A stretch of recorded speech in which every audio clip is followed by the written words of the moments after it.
आज मुझे ड्यूटी मिला है RSA वाला, मतलब रोड साइड असिस्टेंट जो होता है ना, उसका ड्यूटी मुझे लगा है। तो इसमें क्या होता है ना कि बहुत लोगों को तो पता भी होगा कि रोड साइड असिस्टेंट क्या होता है। जब हम इंश्योरेंस लेते हैं, जिसको नहीं पता उसके लिए, जब हम इंश्योरेंस लेते हैं ना, तो उसमें इंश्योरेंस के साथ एक एडिशनल फीचर ऐड किया जाता है। बहुत सारे लोग जीरो डैप ऐड करवाते हैं, बहुत सारे लोग RSA भी ऐड करवाते हैं, जो रोड साइड असिस्टेंट के लिए काम आता है। कभी कभी क्या होता है ना, हमारी गाड़ियाँ साइड में कहीं ख़राब हो गई, या उसमें फ्यूल ख़त्म हो गया, पंचर हो गया, या स्टार्ट नहीं हो रहा है, किसी टाइप का भी प्रॉब्लम हो और कहीं भी हो, तो RSA वाले को जब फ़ोन करते हैं तो वो RSA वाला आके आपका गाड़ी भी ले जाएगा और आपके लिए एक कैब भी भेज देता है। तो मुझे आया है आज एक ड्यूटी कि मुझे कैब लेके जाना है, और एक स्कॉर्पियो है बंदे का, ख़राब हो गया है। स्कॉर्पियो है या नहीं पता, लेकिन महिंद्रा की गाड़ी है, वो ख़राब हुई है। और मैं महिंद्रा के साथ RSA में काम करता हूँ, तो मुझे ड्यूटी मिलती है। तो मुझे ड्यूटी आज आई है, मुझे पिकअप करना है। ड्यूटी डिटेल में बताता हूँ। मुझे पिकअप करना है बड़का गांव से, पाकरी बरवाडी करके जगह का नाम है।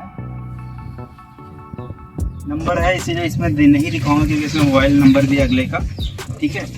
तो इसमें जो मुझे पिकअप आया है, अवधेश गुप्ता जी हैं कोई, उनको मुझे पिकअप करना है पाकरी बरवाडी से।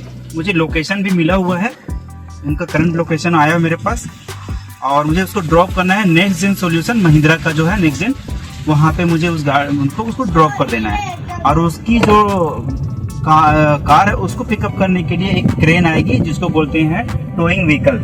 वो टोइंग व्हीकल उसको पिकअप करने के लिए आ रहा है, और मैं जा रहा हूँ। जो बंदा है, जो ड्राइवर था जिसने RSA बुक किया है, मैं उसको इसके लिए कैब लेके जा रहा हूँ। तो अभी यहाँ से हम लोग जाएंगे। हमारे यहाँ से लोकेशन जो है लगभग अप्रोक्स मुझे लगता है, मैं स्टार्ट करके देखता हूँ कितना टाइम लगेगा। मैंने लोकेशन यहाँ पे लगा दिया, 33 मिनट लग रहा है मुझे, 17 किलोमीटर है। एक्चुअली मैं घर से चल रहा हूँ, 3-4 किलोमीटर और भी चल चुका हूँ। टोटल समझो 20 किलोमीटर का पिकअप है, और मुझे वहाँ से पिकअप करके उनको 40 किलोमीटर तक पे ड्रॉप कर देना है। बस मुझे वहाँ से पिकअप करना है, 40 किलोमीटर पे ड्रॉप कर देना है। इस ड्यूटी के लिए मुझे 1600 रुपये मिल रहे हैं, 1600 रुपीज़, और 1600 रुपीज़ में 1200 रुपये बच जाएगा, 1100-1200 रुपये। इससे पहले भी मैं एक कोडरमा का ड्रॉपिंग करके आया हूँ, उसमें भी मुझे इतना का प्रॉफिट हो चुका है। तो अब मैं सीधा चलता हूँ। थोड़ा बहुत आपको ये लोकेशन में आपका दिखाऊंगा। ये पूरा कोयल माइंस वाला एरिया है, कोल्ड फील्ड एरिया है, वो आप देखना। आपको जो बेल्ट से जो होती है ना, क्या बोलते हैं उसको, कंटेनर जैसे ना कोयला लेके जाते हैं, उसी वाले रूट में हम जाएंगे। उसको क्या बोलते हैं वो मैं थोड़ी देर में आपको नाम बता दूंगा, मुझे याद नहीं आ रहा है, ठीक है। वो सारे रूट आपको दिखाऊंगा, ठीक है। तो आप थोड़ा सा एंजॉय करो, वो वाले रूट का वीडियो देखो, और फिर जब हम चलेंगे भाई के पास, उसको पिकअप करेंगे, और जो उसकी गाड़ी टोइंग व्हीकल आई, कैसे उसको टो करती है और कैसे लेके जाती है, वो सारे हम आपको दिखाएंगे।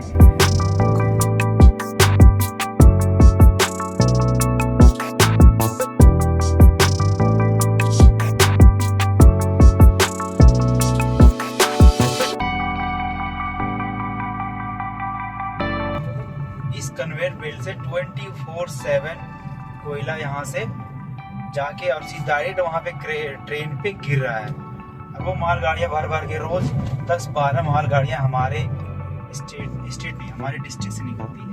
समझ लो हमारे गांव से निकलती है इतना कोयला यहाँ पे। तो आप सर्च करो कि एशिया का सबसे लॉन्गेस्ट कन्वेयर बेल्ट है कहाँ, आपको लोकेशन में भी मिल जाए। मालिक की जिंदगी मिठाई और ब्रेड में, ड्राइवर की जिंदगी स्टीयरिंग और ब्रेक में।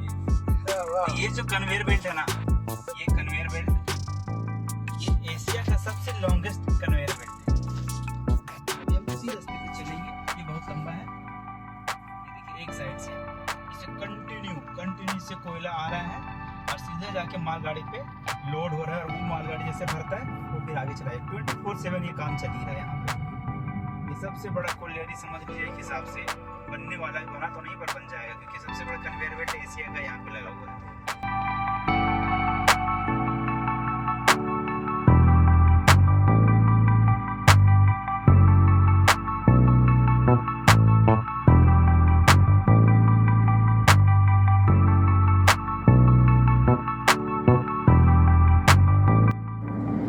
देखिए यहाँ पे घर है, और यहाँ पे कन्वेयर बेल्ट है। ये कन्वेयर बेल्ट 24/7 चलते रहता है और बाहर जब आप कैमरा करेंगे तो आपको आवाज़ सुनाई देगा और ये आवाज़ बहुत दूर तक यहाँ तक वहाँ तक भी सुनाई देता है। और पता नहीं लोग यहाँ पे सट के घर रोज देख रहे हैं कि नया नया घर लोग बना रहे हैं और कन्वेयर बेल्ट के बिल्कुल सामने में। पता नहीं कैसे इनको नींद आता है। बात भी करो यहाँ पे तो थोड़ा लाउड बोलना पड़ता है, फिर भी यहाँ पे लोग घर बना रहे हैं और नया नया बना रहे हैं। और कन्वेयर बेल्ट आने के बाद लोग घर बना रहे हैं, ऐसा नहीं कि पहले घर था बाद में कन्वेयर बेल्ट आया, ऐसा नहीं है। यहाँ देख सकते हैं you are passing through one of Asia longest coal conveyor belt, NTPC mining limited. वो जो सामने पहाड़ दिख रहा है तुमको, ठीक है, वो क्या लग रहा है? वो पहाड़ है? पहाड़ नहीं मेरे भाई, इतना वो लंबा जो दिख रहा है पहाड़ के जैसा, वो एक्चुअली में जो कोयला निकालने के लिए पहले मिट्टी निकालना पड़ता है, क्योंकि बहुत नीचे में होता कोयला। तो वो मिट्टी निकाल के उतना बड़ा पहाड़ लोगों ने बना दिया है। वो आपको ये जो ब्लू दिख रहा है ना, TP करके जो हम लोग TV से होते हैं उसके बगल में है। अब यहाँ से उतना क्लियर नहीं दिख रहा है, लेकिन बिल्कुल पहाड़ जितना हाइट बना दिए मिट्टी निकाल के, इतना ज़्यादा मिट्टी निकला यहाँ से। उसके बाद अब कोयला निकल रहा है और कोयला बहुत नीचे तक भी है। 700 मीटर रह गया हमको पिकअप करने के लिए। 1 मिनट में हम लोग पहुँच जाएंगे, क्योंकि से ज़्यादा दूर था नहीं। तो अब जाके देखते हैं कि कौन सा गाड़ी है, ये भी हमें ध्यान देना पड़ेगा। बाय द वे उनका नंबर है हमारे पास।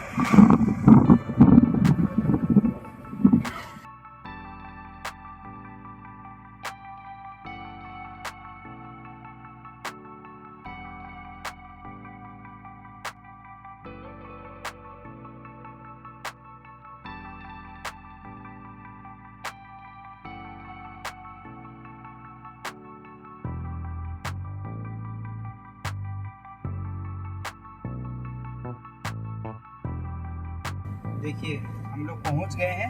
थोड़ा हमारे से लेट हो गया, गाड़ी को ऊपर इन लोगों ने चढ़ा के रखा, और ये चढ़ाया कैसे ये तो हम लोगों ने रिकॉर्ड ही नहीं कर पाया।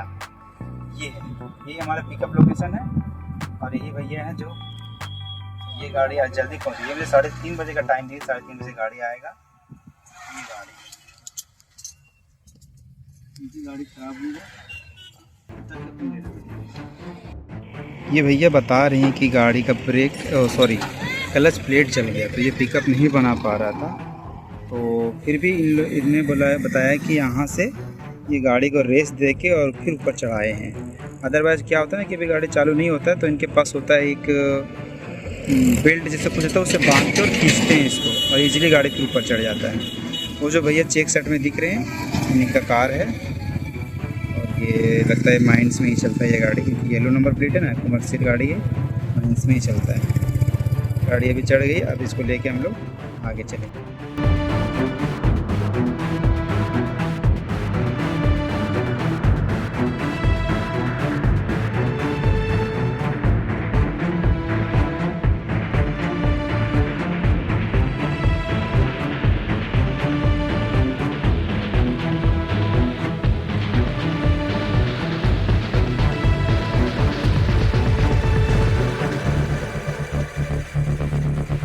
कर देता है बहुत सुबह से 10 बजे से खड़ा है।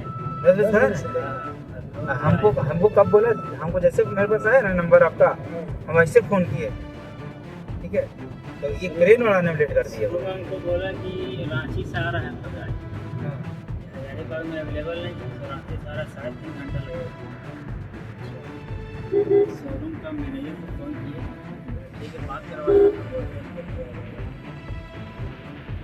पर लगाएं तो रिसीव नहीं किया, अगर लगाएं तो पहुँच रहा है।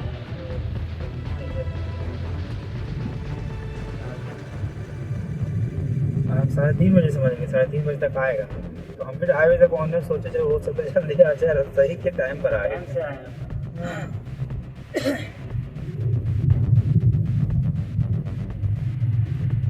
पहले भी आते तो हम थोड़ी ना जाते बिना लोड किया। हाँ, बिना लोड किया नहीं जाता है।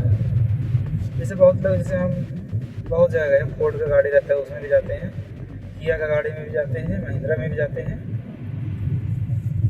लगता है इतना ही गाड़ी में है, यही सब कंपनी की गाड़ी में। लेकिन जो जिसके से मेरे साथ जिसका टाइप है वो सभी गाड़ी में होता है, कोई कंपनी का।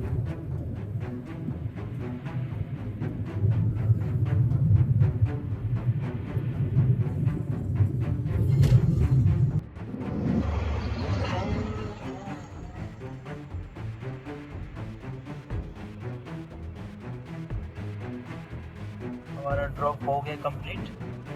महिंद्रा में हम लोगों ने ड्रॉप किया, महिंद्रा नेक्सन महिंद्रा।